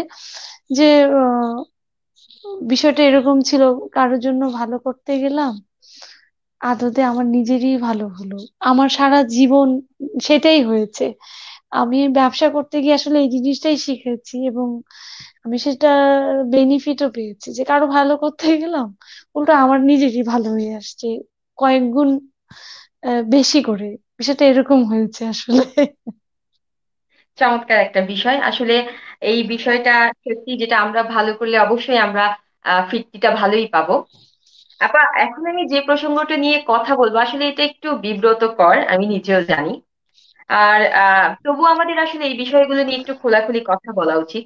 সেটা হচ্ছে ব্যবসায় যে এথিক্স যেটাকে আমরা বলি, সেই এথিক্স এর বিষয়টা যে আমাদের ব্যবসার ক্ষেত্রে সুবিধার ক্ষেত্রে একটু উৎকোচ, যেটা উৎকোচ দিতে হয় আমাদের। তো এই প্রসঙ্গে আপা আপনি যদি একটু খোলাখুলি কথা বলতেন। আমি পার্সোনালি ভীষণ এথিক্স মেনটেন করেই আমি চলি। হুম। ব্যবসার তো সবকিছুরই একটা, তুমি যদি এথিক্স মেনটেন না করো, তুমি বেশি দিন সাস্টেইন করতে পারবে না। তোমাকে তো সার্ভাইভ করতে হবে, টিকে থাকতে হবে। টিকে থাকার লড়াইতে যেখানে যা কিছু ভালো, তোমাকে সেটাই করতে হবে। তাছাড়া তো তুমি আগাতে পারবা না। হ্যাঁ, সেটা প্রথমে তুমি যা বলো তা তোমাকে বিশ্বাস করতে হবে, এবং সেটা কাজে প্রমাণ দিতে হবে। প্রতিটা জিনিস কিন্তু একটার সাথে একটা আহ খুব নিবিড় ভাবে জড়িত। হুম। বলে না যে, আমি একটু আগে তোমার এই কথাটার উত্তর কিন্তু দিয়েছি যে আমি গেলাম আরেকজনের ভালো করতে, যতটুকু না তার ভালো হয়েছে, তার থেকে কয়েক গুণ ভালো কিন্তু আমার নিজের হয়েছে। হ্যাঁ, তো সবসময় আসলে ভালোর সাথেই থাকা। প্রথম কথা হচ্ছে, তুমি যদি টিকে থাকতে চাও, আজকে অনেক কোম্পানি কিন্তু আমি দেখেছি আসছে গেছে। হ্যাঁ, আমার খুব সাই করে আমি উপরেও উঠে যাইনি, আবার সাই করে নেমেও যাইনি। আমার গ্রোথ ভীষণ স্লোলি স্লোলি হয়েছে। হ্যাঁ, ভীষণ স্লোলি হয়েছে। আজকে প্রায় 19 বছর, প্রায় 19 বছর আমি আছি। এই 19 বছরে তো মানুষ অনেক কিছু এমনিই শিখে যায়। হ্যাঁ, তুমি যদি আজকে আমাকে একটা আহ আহ, গল্প করতে বলো ব্যবসা নিয়ে, আমি 2 ঘন্টা পার করে দিতে পারবো। আমার নিজস্ব কত অভিজ্ঞতা আছে, কত স্মৃতি আছে সাফল্যের, কত নতুন নতুন মানুষের সাথে পরিচয় হয়েছে। আমি অস্ট্রেলিয়াতে গেছি, আমার কত বন্ধু হয়েছে ওখানে, ওরা বাংলাদেশে আসে, তাদের সাথে আহ, আমার এখানে দেখা হয়। এটাও কিন্তু এক ধরনের এথিক্স, যে আমি ওখানে গিয়েছি, আমাকে লং ড্রাইভে নিয়ে গেছেন, আমাকে 10টা ক্লায়েন্ট দিয়েছেন, আমাকে গিফট করেছেন, আমাকে খাইয়েছেন, আমি বাংলাদেশে তাকে ভুলে যাব? এই জিনিসগুলো আমাকে মেনটেন করতে হবে। তাতে কি হয়েছে বলো, আদতে আমার ভালোই হয়েছে। ও অস্ট্রেলিয়া থেকে তার বাংলাদেশের সব রিলেটিভদেরকে বলেছে এই প্রোডাক্টটা কিনো। সেম আমেরিকাতে যাচ্ছি, প্রতি বছর সমস্ত বন্ধুরা আসতেছে, আমার ক্লায়েন্ট কিন্তু একটা সময় আমার বন্ধু হয়ে গেছে। যার দরুন ধরো আমি যেখানেই যাই না কেন, আমি একটা প্রোগ্রাম করব, আমি একটা এক্সিবিশন করব, সবাই কিন্তু খুব খুশি হয়, আমি সবাইকে দাওয়াত করি। এইটাও একটা এথিক্স, যে তুমি সমস্ত জায়গায় তুমি তোমার রিলেশনটাকে মেনটেন করবা, যত্ন করবা। যদি তুমি সুন্দরভাবে যত্নই না করতে পারো, তোমার কোনো কিছুই থাকবে না। সেটা ব্যবসা বলো, সম্পর্ক বলো, একটা গাছ লাগিয়েছো, সেটারও তোমাকে যত্ন করতে হবে। তো আমি মনে করি প্রতিটা জায়গায় তোমাকে ভীষণ যত্নবান হতে হবে। তা না হলে তুমি টিকে থাকতে পারবে না, তোমাকে কেউ পছন্দ করবেন না। তো আমি বিশ্বাস করি, আমি যা বলি আমি তা করি, আমি তা করব। এটাই যেন মানে এই ইথিক্সটাই যেন আমার ভিতরে সবসময় থাকে, একদম মৃত্যুর আগের দিন পর্যন্ত। নিঃসন্দেহে চমৎকার। আপা, আরেকটা প্রশ্ন, যেটা আমাদের এই যে নতুন তরুণ সমাজ যারা নতুন উদ্যোক্তা হতে আগ্রহী, তাদের আসলে কি করণীয়? প্রথম অবস্থায় অনেকেই আমরা তরুণ উদ্যোক্তা যারা আছি বুঝে উঠতে পারি না আসলে আমাদের কিভাবে আরম্ভটা করা উচিত। তো এক্ষেত্রে যদি দেখো, তাদের জন্য। এখন তো এখন যারা ব্যবসা করবেন বা করছেন, করতে চাচ্ছেন, তাদের জন্য তো দারুণ সুযোগ। যখন আমি শুরু করেছি তখন একটা মাত্র টেলিভিশন ছিল, প্রাইভেট স্যাটেলাইট। সেটা হচ্ছে এটিএন আর হলো একুশে টেলিভিশন, দুইটা। হ্যাঁ, তখন থেকে কিন্তু আমি অ্যাড দিই। আমি ভীষণ প্রচারটা আমার অনেক পছন্দ, সেটা যেভাবেই হোক না কেন। তো দুইটা চ্যানেল ছিল। আর শুধু প্রথম আলোতে বিজ্ঞাপন দিলেই দেখা যেত সারা বাংলাদেশে থেকে ফোন আসতেছে। তখন সুবিধাও ছিল, অসুবিধাও ছিল অনেক ধরনের, কিন্তু এখন অনেক বেশি সুবিধা। তুমি একটা পেজ করছো, সেখানে বুস্ট করছো অল্প টাকা দিয়েই। হ্যাঁ, সবার কাছে তুমি আহ খুব সহজেই কিন্তু চলে যেতে পারছো। এই সুযোগগুলো কিন্তু আমাদের ছিল না। আমাদের কিন্তু একটা একটা একটা একটা করে তৈরি করে নিতে হয়েছে জায়গা। এখন কিন্তু সেই বিষয়টা এখন আর নাই। এখন অনেক বেশি কম্পিটিশন, এটা আমি মানি। সুযোগও কিন্তু অনেক বেশি। তো এখানে একটা কথাই বলবো, নতুন পুরনো বলে কথা না, তোমাকে দিতে হবে হচ্ছে খুব ভালো একটা জিনিস। সেটা তোমার প্রোডাক্ট হোক, সেটা তোমার সার্ভিস হোক, কোয়ালিটিফুল সার্ভিস, কোয়ালিটিফুল প্রোডাক্ট, এবং সাধ্যের মধ্যে মানুষ যেন খুব সহজে সেটা পেতে পারেন। এই বিষয়গুলো তোমাকে মাথায় রাখতে হবে। একটা মানুষ কিছু কিনে নিয়ে গেল, তার এটা যেন মনে না হয় আমি যে টাকাটা দিয়ে কিনলাম, টাকাটা তো আমার জলে গেল। মানুষকে এই ভাবনাটার জায়গা তোমাকে ক্লিয়ার করে দিতে হবে যে আমি 200 টাকা দিয়ে একটা জিনিস কিনেছি, বাহ, জিনিসটা খুব ভালো। তো দেখো না, মানুষ এখন বলে রিভিউ দেওয়ার একটা বিষয় আছে। আমাদের সময় তো এই রিভিউটার বিষয় ছিল না।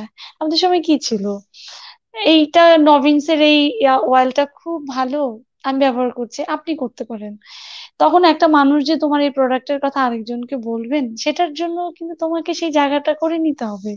তোমাকে তাকে ভালো জিনিসটা দিতে হবে। প্রথম কথা হচ্ছে কোনোভাবেই নতুন পুরাতন, আগেই বলেছে পুরাতন হলে হচ্ছে টিকে থাকতে হবে, আর নতুন হলে হলে সামনের দিকে এগিয়ে যেতে হবে।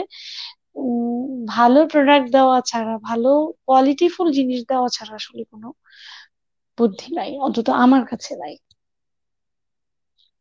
কোয়ালিটি ধন্যবাদ আপা। মেনটেন করতে হবে। আপা, আপনি আজকে এই যে এই পর্যন্ত আসা, নিঃসন্দেহে আপনি সৃষ্টিকর্তার হেল্প এবং আপনার আহ, প্রচুর পরিশ্রম। তবুও আপা, আপনি কি আজকে এই পর্যন্ত আসায় কাউকে কৃতজ্ঞতা জানাতে চান, বা কৃতজ্ঞ আপনি এমন কিছু মনে হয়েছে? আহ প্রথমত হচ্ছে আল্লাহ তো আছেন, বাবা মা, ফ্যামিলি। এটা তো বিজনেস করলেও এদের কাছে কৃতজ্ঞ, না করলেও কৃতজ্ঞ, সেটা অন্য বিষয়। যদি এর বাইরে তুমি বলো, সেক্ষেত্রে আমি একটা কথাই বলবো, আমাকে আহ, বেশি সাপোর্ট করেছেন আসলে আমার ক্লায়েন্ট, যারা প্রথম থেকে ছিলেন, এখন অব্দি আমার সাথে আছেন। এই যে যে আমার সাথে থেকেছেন এতটা বছর, এইটা আমার জন্য ভীষণ একটা সাহসের। দ্বিতীয়ত বলবো আমি মিডিয়া, এমন কোনো চ্যানেল নাই, এমন কোনো পত্রিকা নাই যারা আমাকে সাপোর্ট করেননি। হ্যাঁ, তো এই মুহূর্তে আসলে তোমার প্রোগ্রামের মাধ্যমে আমি ইলেকট্রনিক এবং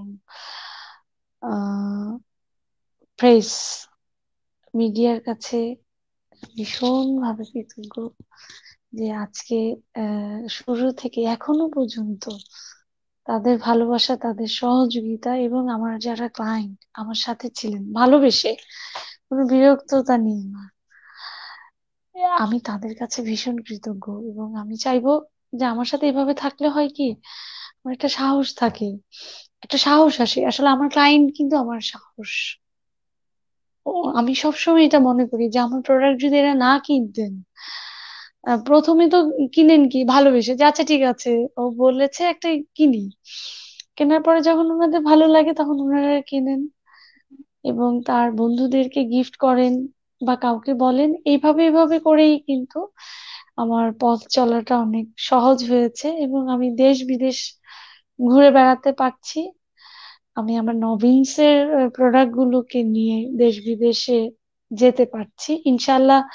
আমাদের আমার যে আমি না ক্রাফটটা করেছি, আমি না ক্রাফট প্রাইভেট লিমিটেড কোম্পানি, এইটার জন্য যে ফাউন্ডেশনের সুবিধা বঞ্চিত নারীরা কাজ করছেন, নিশ্চয়ই আমি এদেরকেও আমি বাংলাদেশ থেকে বাংলাদেশের বাইরে এদের কাজকে আমি নিয়ে যেতে পারবো।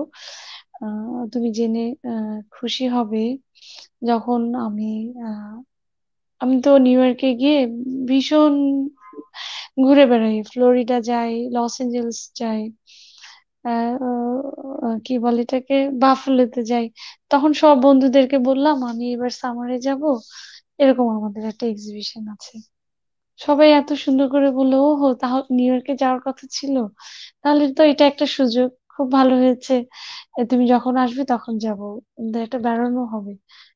এটা যে আমার জন্য কত একটা ভালো লাগার ব্যাপার, এটা যে কত একটা সাহসের বিষয়, এটা আসলে আমি বোঝাতে পারবো না। এই জিনিসগুলো না থাকলে হয়তো বা আমার অস্তিত্বই থাকতো না, আমি কিছুই করতে পারতাম না। তো ভালো হয়েছে তুমি একটা সুন্দর কথা জিজ্ঞেস করেছো, আমি আমার মনের ভাবনাটা সবাইকে বলতে পারলাম, ভালো লাগছে। আমার এবারের যে প্রশ্নটি, সেই প্রশ্নর আগে আসলে আপনার প্রশংসা না করলেই নয়। আপনার বাচন ভনিতা এত চমৎকার, আমার খুব কাছে থেকে শোনার এবং দেখার সৌভাগ্য হয়েছে। আসলে আমাদের নেক্সট যে প্রশ্নটা যাচ্ছে সেটা হচ্ছে ল্যাঙ্গুয়েজ নিয়ে। আপনি কি মনে করেন যে কোনটি এবং কেমন জানা দরকার এই ল্যাঙ্গুয়েজ? আচ্ছা, এখন অবশ্যই ইংরেজিতে অনেক ভালো হতে হবে, সেটা তোমার ব্যবসায়িক কারণে, কিন্তু আমি সবসময় বাংলায় কথা বলতে পছন্দ করি, কারণ ইংরেজিটা আমার খুব ভালো করে না আসেনি, আমি চাইও নি।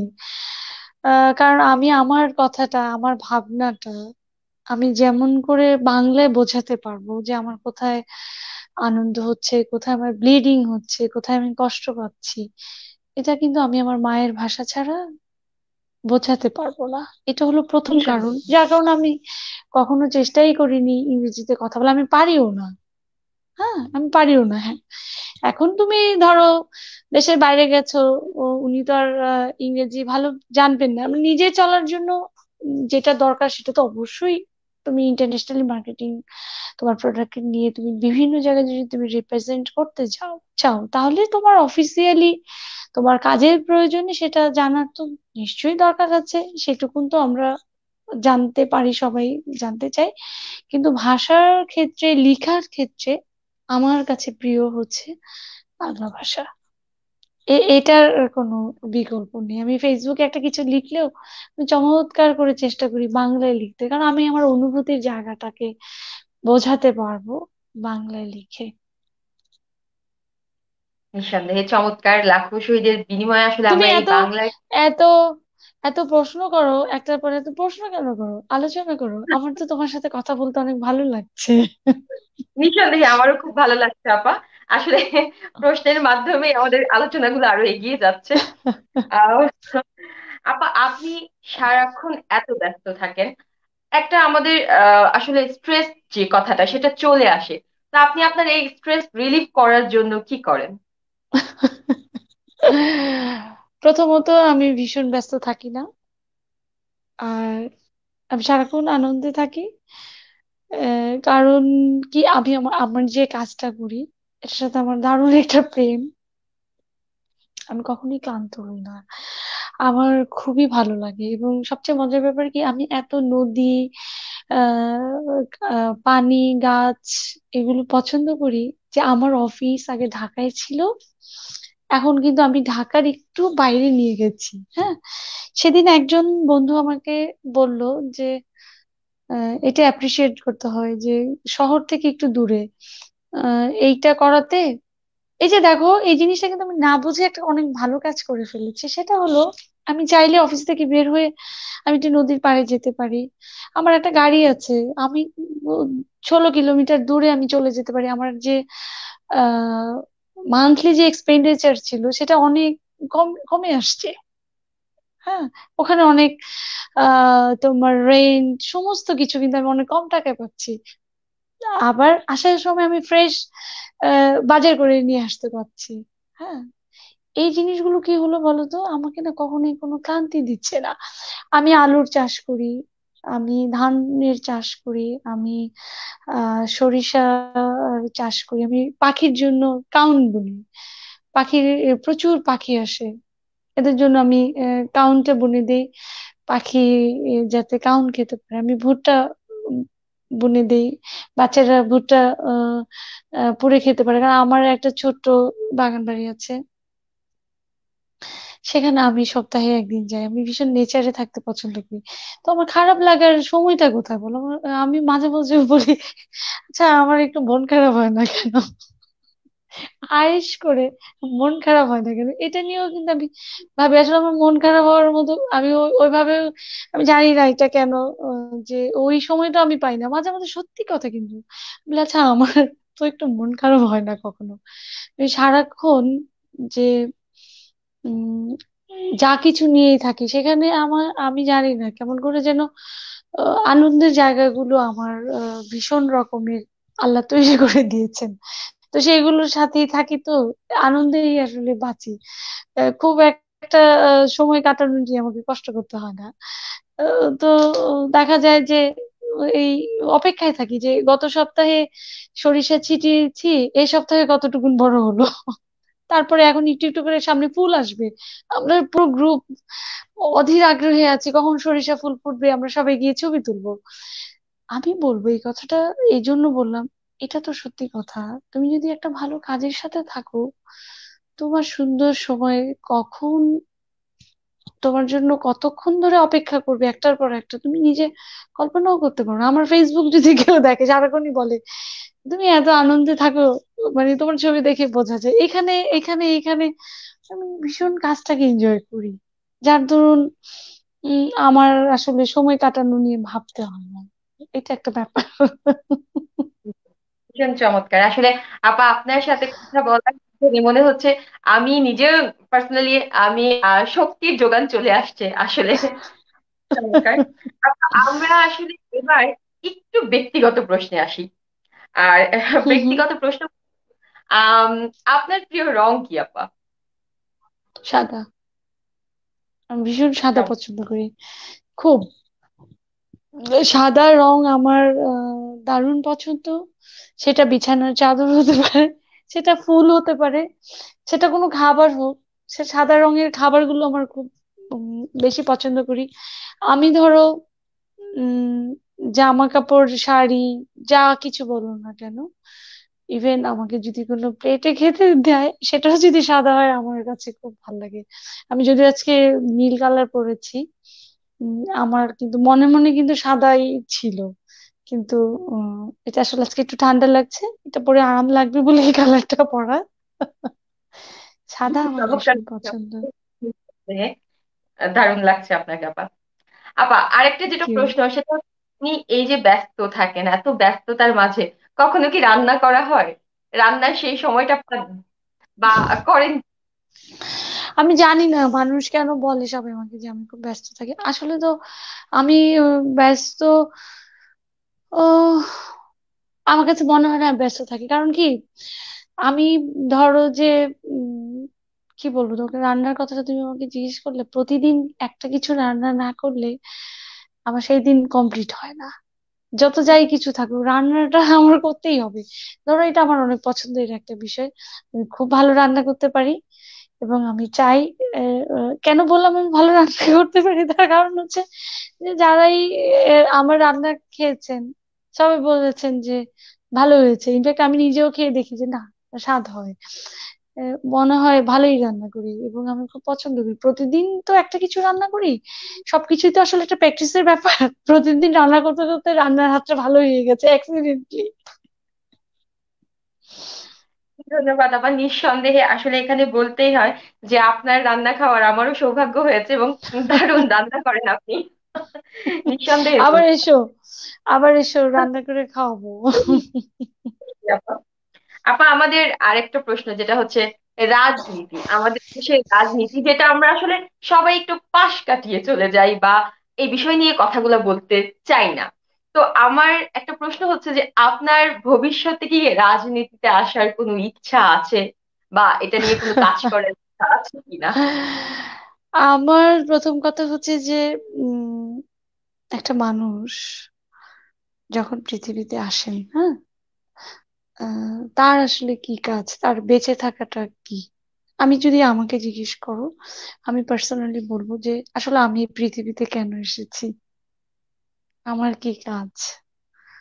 তো এই জিনিসটা যদি আমি ঠিক করতে পারি, আমার মনে হয় আমি ঠিক করতে পেরেছি। অবশ্যই কাউকে না কাউকে তো রাজনীতিতে যেতে হবে, কিন্তু আমার রাজনীতি ভালো লাগে না। বিষয়টা এরকম না আমি রাজনীতি পছন্দ করি না, পছন্দ করি। ধরো আমাকে দিয়ে কি গান হবে, কিন্তু গান গাইতে পারি না, কিন্তু আমি প্রচুর গান শুনি, প্রচুর গান শুনি। আমি রান্না করি গান শুনি, আমি অফিস করি গান শুনি, আমি গাড়িতে যাই আমি গান শুনি। কিন্তু আমাকে দিয়ে রাজনীতি হবে না, পলিটিক্স হবে না, এই জিনিসটা আমি বুঝি না। তা আমি যেটা বুঝি যে জীবনের সৌন্দর্য হচ্ছে কারোর জন্য কিছু করা। কি করতে পারলাম, আমার আজকে সারাটা দিন আসলে কি করে কাটলো, সেটা আমি রাতে যদি ভাবি যে সেখানে ভালো কি কাজ আছে, তো সেই ভালো কাজও যদি হয়ে থাকে সেটার সংখ্যাটা আসলে কতটুকু। আমার সেই ভালো কাজগুলো কি শুধু আমার নিজের কাজে লাগলো নাকি অন্যের কাজে লাগলো, এই ভাবনাগুলো যেহেতু আমার মাথায় থাকে, তো সেখানে আমাকে রাজনীতি করেই কারো ভালো কিছু করতে হবে বিষয়টা তো তাও নাও হতে পারে। অন্যরকমও যদি ভাবি আমি, দেখো আমি প্রচুর গ্রামে যাই, অন্তত সপ্তাহে 2-3 বার, সরি মাসে অন্তত 2-3 বার আমি যাই। আমি কিন্তু আমার আশেপাশের গ্রামের যারা আছেন সুবিধা বঞ্চিত, তাদেরকে নিয়ে কিন্তু আমি প্রচুর সময় কাটাই। বয়স্কদের জন্য তার যা যা লাগছে, সে কি খেতে পছন্দ করেন সেটা আমি একটু জিজ্ঞেস করি। একটা স্কুলের জন্য একটা ভালো টিচার দরকার, একটা স্কুলের জন্য একটা জমি দরকার, সেটা কিনে দেওয়া হয়েছে। বাচ্চাগুলো ঠিক মতো পড়াশোনা করছে কিনা সেটার খোঁজ খবর নেওয়া, হ্যাঁ। বছরে 2-1টা সুন্দর প্রোগ্রাম করা বাচ্চাদেরকে। আমার ফেসবুকে গেলে দেখবো, আমার আমি ফাউন্ডেশনে গেলে দেখবো প্রচুর বাচ্চাদেরকে নিয়ে রান্না বাড়া হচ্ছে, খাওয়া হচ্ছে, শরীর চর্চা হচ্ছে, তাদের খেলাধুলা, কেন বাচ্চাদের সাথে থেকে থেকে তাদেরকে ম্যানার্স শেখানো, কি করে কথা বলতে হবে, বড়দেরকে সম্মান করা, এই জিনিসগুলো তো বাচ্চাদেরকে এখন তুমি যা শেখাবে তারা কিন্তু তাই শিখবে। তো এই যে ছোট বাচ্চা থেকে শুরু করে বয়স্ক অব্দি, তাদেরকেও তো সবাইকে তো আমি যত্ন করছি। তো সেটা অনেক বেশি আনন্দের যে কোনো পলিটিক্স করে না, কারো কাছ থেকে কোনো ডোনেশন নিয়ে নয়, কোনো দেশ থেকে কোনো সাহায্য নিয়ে নয়। সেটা আমি একজন নারী, আমি একজন মানুষ, আমি ব্যবসা করে আমার যে টাকাটা প্রফিট হচ্ছে সে টাকা থেকে আমি এই কাজগুলো করছি। তো আমার আর রাজনীতি করার কোনো ইচ্ছা নাই। রাজনীতি করতে পারলে ভালো লাগতো, যেহেতু আমি পারবো না এই বিষয়টা নিয়ে, আমি অত এক্সপার্ট না। তো আমি যে বিষয়টা এক্সপার্ট, সেই বিষয়টা থেকে যদি আমি সোসাইটির জন্য কিছু করতে পারি, সেটা কি করে করা যায় সেই জায়গাটা কিন্তু আমি বেছে নিয়েছি, আমি করছি। এবং যতদিন পৃথিবীতে আছি আমি এটা করেই যাব, করতেই থাকবো, কারণ একমাত্র প্রেম হচ্ছে আমার কাজ। কাজের পরে হচ্ছে মানুষকে কিছু করা। যেমন মানুষ আমার জন্য কিছু করলে আমার ভালো লাগে, ঠিক তেমন আমিও যদি কারোর জন্য কিছু করি তার ভালো লাগবে। বিষয়টা এরকম আমার কাছে। চমৎকার আপা। আসলে অনেক কিছু আমাদের তরুণ আমরা যারা আছি আপনার কাছ থেকে অনেক কিছু শেখার নিশ্চয়ই আজকে আমরা এই আলোচনার মাধ্যমে শিখবো। আপা, আমাদের সমাজে এমন কোনো দিক আছে যেটা আপনাকে ব্যথিত করছে, আপনার মনে হচ্ছে যে আসলে এই বিষয়গুলা শুধরানো দরকার? যদি একটু শেয়ার তা তো করতেন। আছেই, তা তো ও, আছেই। বিশেষ করে হচ্ছে তুমি দেখো এখন উম, কাজ করতে গিয়ে ছোট বাচ্চা থেকে মেয়ে শিশু বলো, কিশোরী বলো, এদের যেভাবে হয়রান হতে হচ্ছে, যৌন হয়রানি হতে হচ্ছে, এই জিনিসগুলোর বিষয়ে আমি শুধু বলবো, আমি কিছুদিন আগে কিশোরীর যত্ন বলে একটা প্রোগ্রাম করেছিলাম। এটা আমাদের আমাদের সাথে জয়েন্ট ভেঞ্চারের একটা কাজ হয়েছিল, জয়েন্ট প্রজেক্ট হয়েছিল ইনার হুইল এবং আমি আমার আমি না ফাউন্ডেশন বা আমার নভিন্স থেকে হয়েছিল। আমি শুধু একটা কথাই বলতে চাচ্ছি যে মেয়েদেরকে কথা বলতে হবে, তোমার সমস্যার কথাগুলো তুমি চেপে না রেখে তুমি বলো, তুমি কথা বলো। অবশ্যই এই এই সমস্যাটাই আমি এখন বেশি দেখছি। আগেও কিন্তু অনেক সমস্যা ছিল, এগুলো কিন্তু ওভাবে করে ফেসবুকে আসতো না, মানুষ এগুলো নিয়ে কথা বলতো না। হ্যাঁ, এখন কিন্তু মানুষ কথা বলে, বলতে বলে, হ্যাঁ চলো কথা বলি, তোমার কি সমস্যা শুনি, বা তুমি বলো। আমি শুধু এই একটা কথাই বলবো। এবং এই বিষয়ে কিন্তু আমাদের সরকার অনেক বেশি যত্নশীল, অনেক বেশি কিন্তু কঠিন। আমি দেখেছি যে তুমি যদি তোমার সমস্যার কথাগুলো থানায় গিয়ে বলতে পারো, তখন কিন্তু তারা এই সাপোর্টটা তোমাকে দিচ্ছে। আমি কিশোরীদেরকে বলবো, আমি আহ, আহ, যারা অফিসে কাজ করেন তাদেরকে বলবো যে তোমাদের সমস্যাগুলো তোমরা চেপে রেখো না, লজ্জা পেও না, ভয়ও পেও না, এটা সবাইকে জানাও।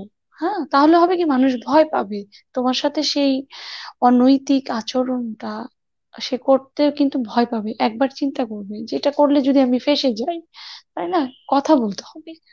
এই মুহূর্তে আমি এই সমস্যাটা আমার কাছে অনেক বেশি ব্যথিত করে, আমি অনেক উদ্গ্রীব। এবং যারা এই মুহূর্তে দেখছেন, বিশেষ করে কন্যা সন্তানের মা যারা, তারা অবশ্যই, তো আমি জানি সবার বাচ্চাকে এই সবাই দেখে রাখেন, কিন্তু তারপরে আরো আপনার ঘরে আশেপাশে যেখানেই আপনার কন্যা শিশুটি থাকুক না কেন, যার সাথেই মিশুক না কেন, যার কাছেই যাক না কেন, আপনি একটু খেয়াল রাখবেন। এই যে যে খেয়াল রাখার বিষয়টা, এটা যারা আমরা জানি তো জানি, যারা জানেন না তাদেরকেও আমাদের বলতে হবে। আপনার একটা কন্যা শিশু আছে, যখন তখন যার যার সাথে যেতে দেওয়া যাবে না, একা যাওয়া যাবে না, চোখে চোখে রাখতে হবে। এই বিষয়টা নিয়ে আমার আসলে একটু কথা বলতে চাই। ধন্যবাদ আপা, ধন্যবাদ। চমৎকার একটা মেসেজ আপনার কথার মাধ্যমে আমাদের দর্শকরা পেলেন। আম, আপা, আরেকটা যেটা বিষয় হচ্ছে সেটা হচ্ছে যে আহ, আপনার স্মৃতির পাতায় এমন কোনো স্মৃতি আছে? যেমন আমি আমার এই ব্যবসাটা নিয়ে শুধু দেশে সীমাবদ্ধ থাকেননি, দেশের বাইরেও গিয়েছেন। তো ব্যবসা নিয়ে আসলে ওইদিকে বিদেশটা যাওয়া এবং এখানে এমন কোনো আনন্দ ঘন কোনো স্মৃতি আছে যেটা আজকে যদি আপনি আমাদের সাথে একটু শেয়ার করেন, আমার মনে হয় আমাদের দর্শকরাও খুব আনন্দ পেত। আনন্দর কথা যদি তুমি বলো, দেখো আমি আগেই বলেছি যে বছরে আমি 1 মাসের জন্য আমেরিকায় চলে যাই। সেটা যেমন হচ্ছে আমার নিজের মনে হয় এটা আমার সময়। পুরো 1 মাসের পুরো একটা মাসই কিন্তু আমার আনন্দের স্মৃতি, তোমাকে কোনটা রেখে কোনটা বলবো। হ্যাঁ, এটা একটা। তার মধ্যে যেটা হয়েছে সেটা হলো, গত বছর আমি যখন আমেরিকাতে যাই, আমার একটা বন্ধু আছে ওখানে, আহ শিউলি। তো ও যেটা করলো, আমি কিন্তু খুব আহ খুবই, কি বলবো, যে এয়ারপোর্টে যাওয়া থেকে শুরু করে আমি একটা পানির বোতল কিনলো, মনে হয় কি এটা আমার জন্য করলো। এই সময়টা পুরোটাই আমার। হ্যাঁ, তখন যেটা হলো যে আমি গেছি, খুব ভালো কথা। ও আমাকে বেড়াতে নিয়ে যাবে, তো ও আসছে। আহ, আমি এত বেশি এক্সাইটেড ছিলাম। আমার এটা কোনো না, আমি এটা একটা ফিলিংস এর কথা বলছি, যে আমি গিয়ে একটা মনে হলো যে আমি ঘরের একটা, কি বলে, দেখবা যে ঠান্ডার সময় একটা পাতলা করে একটা কাপড়ের জুতো পরা থাকে। আমি খুব সুন্দর করে আহ, সেজে গুজে খুব সুন্দর একটা টপস পরেছি, একটা খুব একটা উম, ভালো একটা ওয়েল গেট আপে দেখা গেছে যে আমি ওই স্যান্ডেলটা পরে চলে গেছি। তো এটা আসলে কোনো স্মৃতির কথা না, কিন্তু মনে হলে আমার কাছে এই জিনিসটা অনেক ভালো লাগে, যে এই যে যে একটা ভালো লাগার বিষয়গুলো, এটা একটা। আরেকটা হলো আমাদেরকে আমার সাথী আর হচ্ছে জিনাত আপা দুজনেই নিউ ইয়র্কে থাকেন। নিয়ে গেছেন আমাকে বেড়াতে ওদের সেন্ট্রাল পার্কে, ঘুরে টুরে বেশ এক গাদা দুজন ম্যাকে থেকে গিফট কিনে দিয়েছে। আমি বললাম না, আমার কাছে মনে হয় কি আমেরিকায় গেলে যে এটা আমার একটা স্বপ্ন, আমার মনে হয় আমি ঘুমিয়ে আছি, আমি কোনো স্বপ্ন দেখছি, মানে আমার ভালো লাগাটা এই পরিমাণের কাজ করে। তো সেই সুন্দর করে সে খেয়ে দিয়ে তারা আমাকে ব্যাকের থেকে লিপস্টিক কিনে দিল, ফাউন্ডেশন কিনে দিল, পাউডার কিনে দিল। সে সুন্দর করে সেই জিনিসগুলো আমি ওখানে ভুলে রেখে এসেছি। হ্যাঁ, তো কিছু দূর এসে গাড়িতে অলরেডি আমরা ম্যানহাটন থেকে চলে আসছি, বাসায় আমাকে নামাবে তখন। থ্যাংক ইউ গিফটের জন্য। তো জিজ্ঞেস তো তোমার গিফট কোথায়, তো দেখি গিফট নাই, ফেলে এসছি। হ্যাঁ, তো হয় কি, এই যে যে বিষয়গুলো মানে এরকম হাজারো রকমের স্মৃতি আছে যেগুলো আমার একা একা মনে হলে খুব ভাল লাগে আর কি। তো এটা এই জন্য বলা যে দেখো সবকিছুই কিন্তু আমার কাজকে ঘিরে। তো আমি জানি যে যে যে কাজটা করে তার সাথে যদি সেটার প্রেম থাকে, তাহলে তুমি মানে বেড়াতে যাও বা আহ আহ, কি বলে এটাকে, বন্ধুর সাথে মিট করতে যাও, তোমার এক ধরনের ভালো লাগা কিন্তু থাকবেই।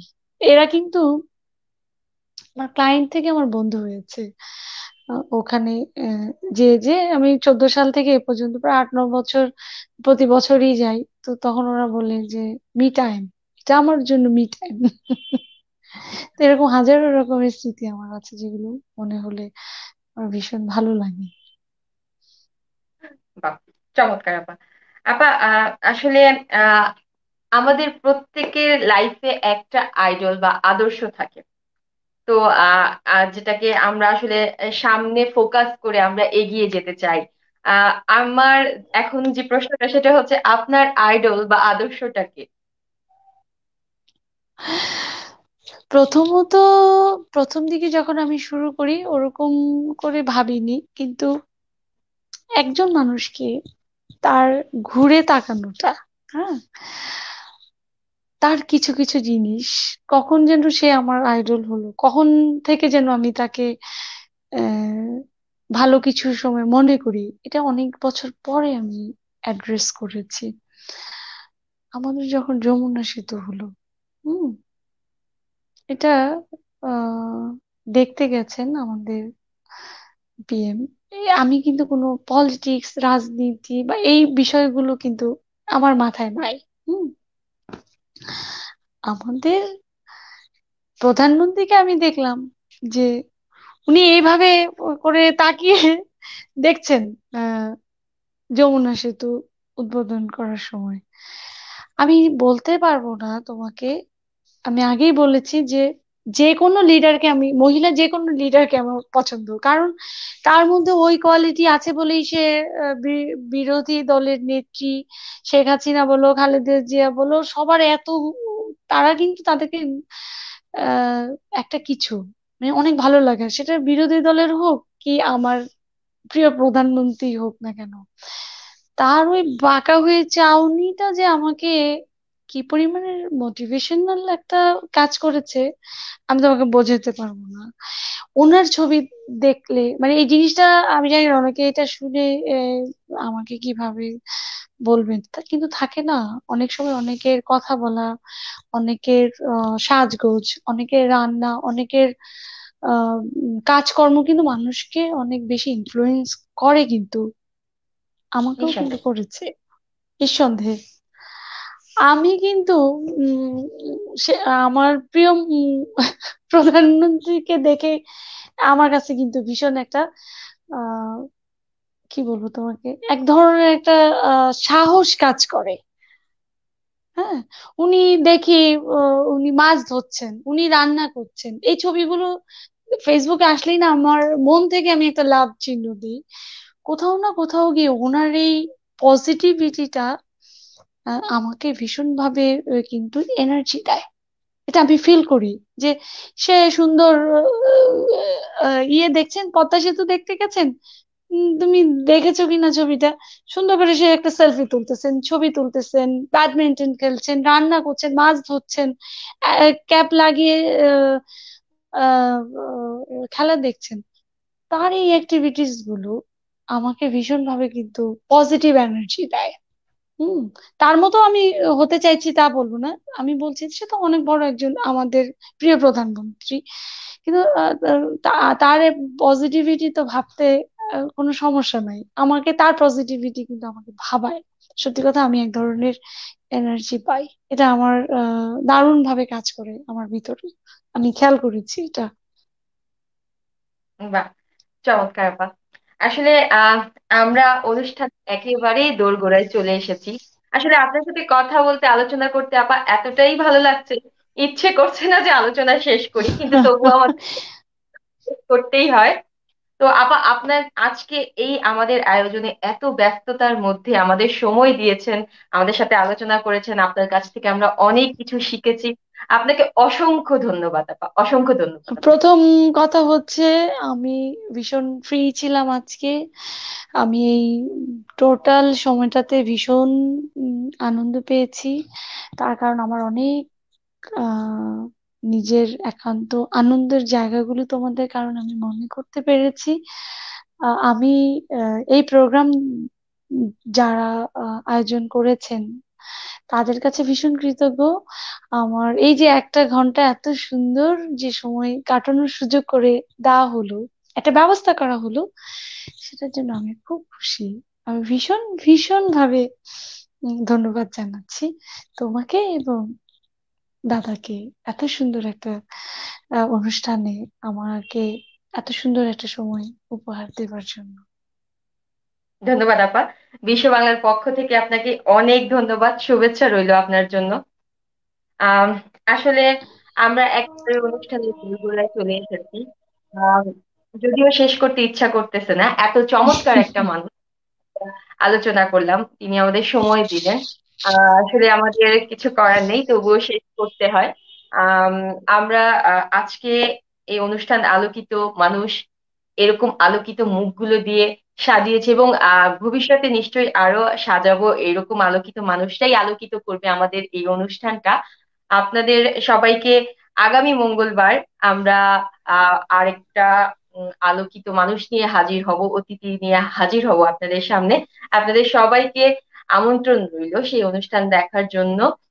পরিশেষে বলতে হয়, সবাই খুব ভালো থাকবেন, সামাজিক দূরত্ব বজায় রাখবেন, এবং বাসা থেকে বের হলে নিশ্চয়ই মাস্ক ব্যবহার করবেন। ধন্যবাদ, শুভরাত্রি।